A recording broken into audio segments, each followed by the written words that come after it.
Et on commence la semaine avec le plan de trading de Romain Daubry, membre de la cellule info d'experts chez Bourse Direct. Bonjour Romain Daubry. Bonjour Nicolas. Alors une semaine un peu particulière, Romain, c'est d'abord une semaine de l'emploi, donc avec la publication des statistiques des créations d'emplois du gouvernement américain ce vendredi, mais aussi l'enquête ADP qui précède toujours. On est à 10 jours finalement du changement de ton de la Réserve fédérale, donc on commence à avoir un petit peu de recul sur la réaction ou non des marchés financiers, mais on est aussi presque à fin juin et c'est cette semaine qu'on pourra faire le bilan mensuel, trimestriel et semestriel des marchés financiers, donc sur les 6 premiers mois de l'année 2021. Comment est-ce que vous voyez cette semaine se dessiner, Romain Daubry ? Une entame de semaine un peu calme. On voit que c'est surtout le manque de soutien qui est lisible là depuis quelques temps. Si on regarde tout de suite sur les marchés dérivés, par exemple, depuis l'échéance du marché dérivé qui, a eu lieu le 18 juin, on a connu la destruction de 11 000 contrats futurs, ce qui n'est pas énorme, mais ce qui fait que la position globale est sur le mois en cours aux alentours de 265 000 contrats, ce qui n'est pas beaucoup, avec donc un intérêt assez moyen. Et surtout, ce qui est intéressant, c'est que depuis le 18 juin, tous les jours, le nombre de contrats futurs a diminué, quel que soit le sens du marché. D'accord. Donc ça signifie qu'il y a destruction d'intérêt tous les jours, des opérateurs qui ne prennent pas beaucoup de risques, qui ne s'exposent pas beaucoup et qui en revanche sont plus complaisants. Donc on parlait d'optimisme fort, il est confirmé.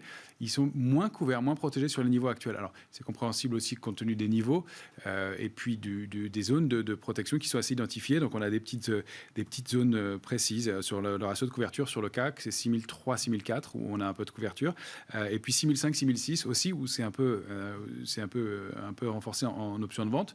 Mais pour le reste, il y a des zones. Donc la zone 6004, 6005 est très fragile. Et puis, c'est surtout sous 6003 qu'il y a très peu de protection jusqu'à la zone 5008, 6000. Donc, on a des niveaux très bien identifiés qui correspondent parfaitement au niveau graphique et technique qu'on verra ensuite et qui permettent de dire que voilà, sur les niveaux actuels, on n'a pas beaucoup de complaisance et que des petits retours de pic de volatilité, comme on l'a connu la semaine dernière, sont possibles. Et l'idée qu'on a peut-être marqué un point haut à court et moyen terme se confirme parce que même si on a très bien rebondi, même si on a très bien réagi, on a quand même le 18 juin dernier rompu la dynamique haussière de court terme qui était en place depuis mai en tout cas. Et donc, on n'arrive pas à la reprendre.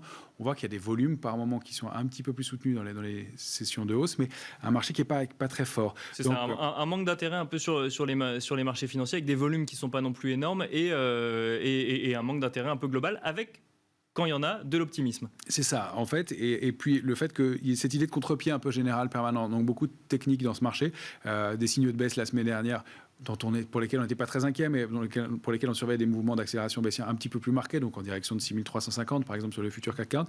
Et on voit que ça n'a pas eu lieu. Sur le Dow Jones, on avait évoqué une figure de retournement baissière. Elle a été invalidée très nettement aussi. Donc, on a cette idée que oui, il n'y a toujours pas de grosses alertes, mais des contre-pieds de plus en plus marqués. Je pense que c'est l'idée globale aussi qu'on n'arrête pas un mouvement de la force et de la puissance qu'on connaît depuis plusieurs mois maintenant, plus d'un an, et depuis notamment l'accélération haussière depuis le mois de novembre.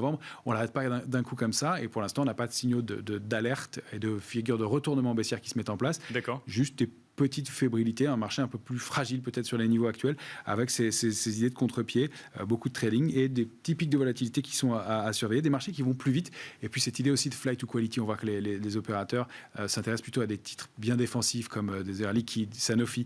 Ça, on reste prudent même quand on se positionne finalement sur un titre ou sur un titre. Ouais, voilà, il y a des recovery qui se mettent en place mais qui se confirment pas. On observait Renault, Safran, Total Energy, qui ont progressé un peu, mais qui ne parviennent pas à confirmer pour l'instant, mais qui n'invalident pas complètement non plus. On est dans un marché qui est un peu en stand-by.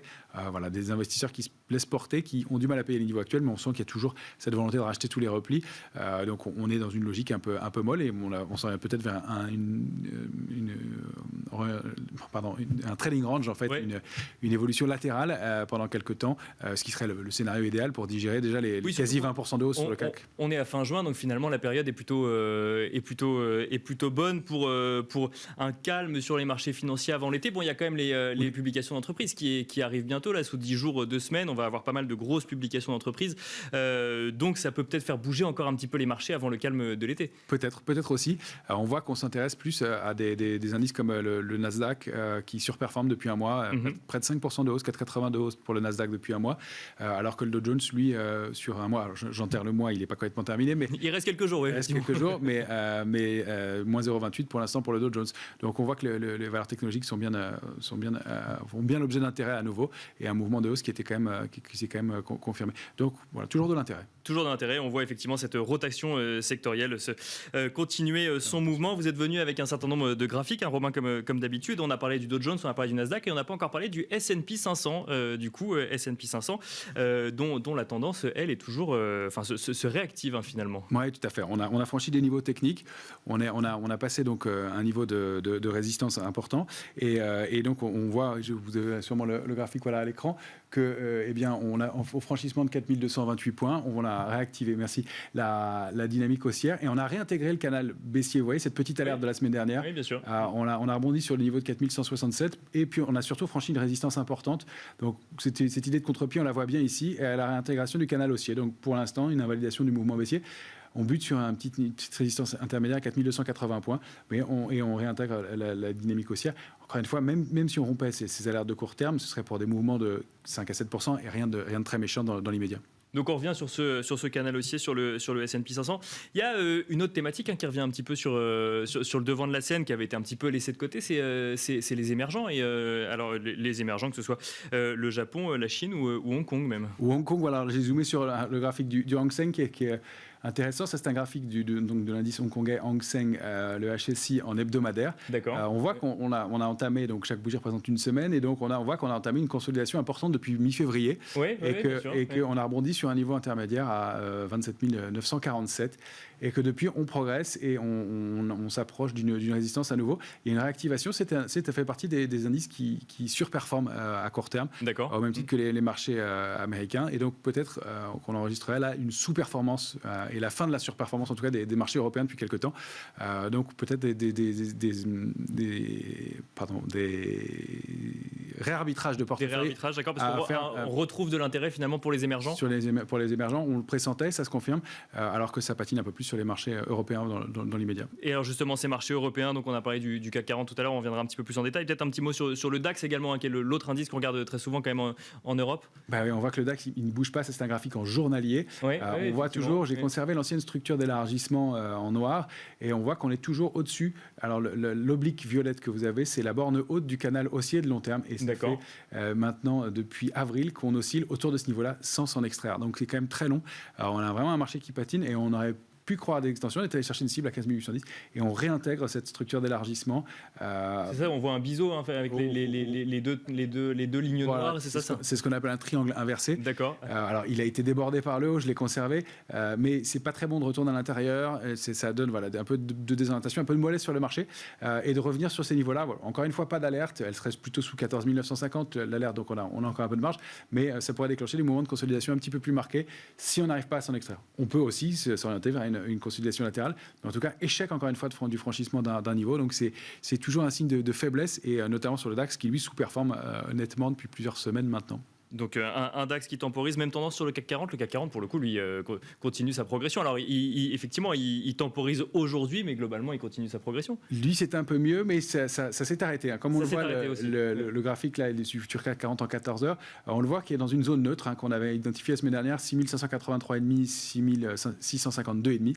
Il faudrait franchir 6552,5 pour invalider la pause, la consolidation latérale. Et on voit qu'on a du mal. Ça, c'était une photographie à ce matin. On est déjà en train de retester 6583,5, on est même un peu en dessous pour l'instant. Donc, on a un peu de signe de faiblesse. On retourne dans notre zone baissière de court terme, avec ces fameux paliers dont on parlait. Donc, 6510, 6583, ça correspond bien à notre niveau de couverture, 6005, 6006. Puis une zone creuse sous 6510 jusqu'à la zone 6004, 6346, qui sera donc notre alerte de court terme, avec aussi l'oblique violette que vous voyez, qui est la borne haute du canal haussier de long terme. Donc on essaie de déborder. Donc pour l'instant, zone neutre, on peut continuer. On voit bien d'ailleurs la pause faite après la large progression, donc sur ce que j'imagine est un canal haussier avec les deux lignes noires pour le coup. Et là on voit la pause s'installer sur le CAC 40. Exactement. Franche rupture du canal le 18 juin, et donc évolution latérale dans cette zone neutre. Pour l'instant. Donc on est dans une consolidation propre, calme, mais avec, on voit toujours ces manques d'intérêt qui laissent à penser pourrait avoir des petits pics baissiers. J'ai laissé aussi en bleu cette oblique sur laquelle on s'est appuyé la semaine dernière. C'est l'ancienne borne haute de la zone de congestion au sein de laquelle on avait évolué au mois de mai et à partir de laquelle on avait pu former un nouveau mouvement haussier. Donc ce niveau est à surveiller, c'est au-dessus de 6510. Donc on va vraiment regarder ce niveau de 6510 pour la semaine et c'est celui qui est à préserver au risque d'accélérer un peu plus avec 6346 comme première zone. On rappelle toujours que la zone dangereuse derrière, on n'y est pas, mais c'est la zone 5008-6000. Ça, c'est la prochaine cible sous 6346. À suivre donc avec potentiellement d'autres nouvelles, parce que on rappelle que le 18 juin, c'était le jour où James Bullard s'est exprimé et que les marchés financiers ont un petit peu reculé. Ça, c'était pour les indices, actions, d'autres secteurs, d'autres indices que vous suivez en ce moment, Romain. Alors, on suit les matières premières de façon générale. Oui. Il y a aussi l'euro-dollar qu'on voudrait évoquer. Voilà, on a une structure d'invalidation d'un mouvement haussier qui est assez importante, avec, on le voit, cette grande baisse hebdomadaire. On l'avait pressenti la semaine dernière, ça se confirme là. Et donc, un marché qui défend pour l'instant et qui bute contre une résistance intermédiaire à 1,1966, qui pourrait être le niveau d'invalidation du mouvement. Alors, c'est 1,1920, 1,1966, c'est une zone, et qui pourrait être l'invalidation d'un mouvement baissier. Ce qui est intéressant, c'est qu'on évoquait la possibilité d'une épaule, tête-épaule, une figure de retournement avec des accélérations baissières assez marquées vers une zone 1,11, 1,1225. Ce serait quand même important. Pour l'instant, elle s'est invalidée et surtout la position nette spéculative baisse sur l'euro-dollar, ce qui signifie qu'il n'y a pas de pression baissière, pas de pression spéculative baissière sur ce mouvement. Donc, c'est peut-être juste une pause qui se met en place et on va surveiller donc ces niveaux-là, un 16,06 à défendre et surtout un 17,58 à très court terme. Et très rapidement sur les matières premières, on le disait en introduction, matières premières qui continuent leur progression pour le coup, Romain. Oui, tout à fait. Alors, on voit que le Brent a franchi les niveaux techniques importants et donc a franchi le niveau de 73,95 et s'installe autour de 76. Et là, vous avez sous les yeux le graphique mensuel du CRB, donc l'indice Thomson Reuters CRB. Il est ici sous forme de panier d'actions, sous forme de tracker. Mais on voit qu'on a franchi ce niveau très très important intermédiaire, une zone sous laquelle on butait depuis 2016 et on s'attaque à un niveau de résistance important et on a ouvert encore aujourd'hui avec un nouveau plus haut depuis 2017. Donc c'est 19 matières premières qui sont représentées dans l'indice Reuters Thomson CFB. CRB, et donc on voit que ça repart du côté des matières premières aussi. Donc il y a des éléments de force et de soutien, peut-être des valeurs et des secteurs à surveiller de ce côté-là. Merci beaucoup Romain Debry, membre de la cellule Info d'Experts chez Bourse Direct.